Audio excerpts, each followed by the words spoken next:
showing the Queen as a child. It apparently shows her performing a Nazi salute.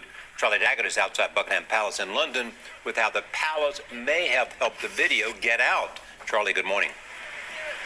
Good morning to you. Palace officials have confirmed to us this morning that an internal investigation is underway to determine the source of the leak, where that family footage came from, and just how it ended up in the hands of the Sun newspaper.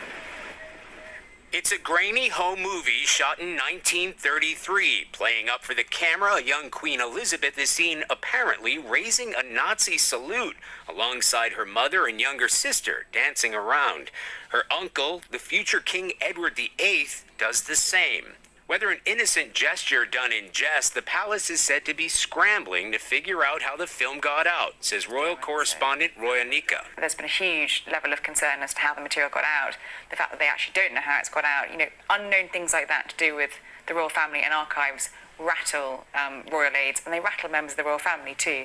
However, part of that clip had already been made public, apparently showing the Queen and her sister just moments after that incident, part of an exhibition by Buckingham Palace last year, which has lent to claims the palace itself may be partly to blame for inadvertently releasing the footage to documentary makers. The Sun newspaper won't say where they got it, but it was obtained in a legitimate fashion and published with the public interest in mind, says managing editor Stig Abel. But the fact remains that in 1933, led by a man who was to become Edward VIII, the British royal family were doing Nazi salutes to a video.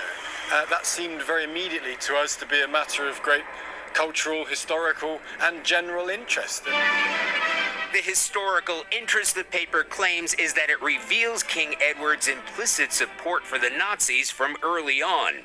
Long accused of being a Nazi sympathizer, Edward visited Hitler in 1937 after giving up his crown to marry U.S. divorcee Wallis Simpson. The Queen was only about 6 years old when the film was shot at the private residence of Balmoral, unaware of what that Nazi salute would come to symbolize. Adolf Hitler was then an aspiring politician, already a German chancellor and the head of the Nazi Party, but before he became the Führer of the Third Reich, long before the horrors of World War II and the atrocities of Nazi Germany.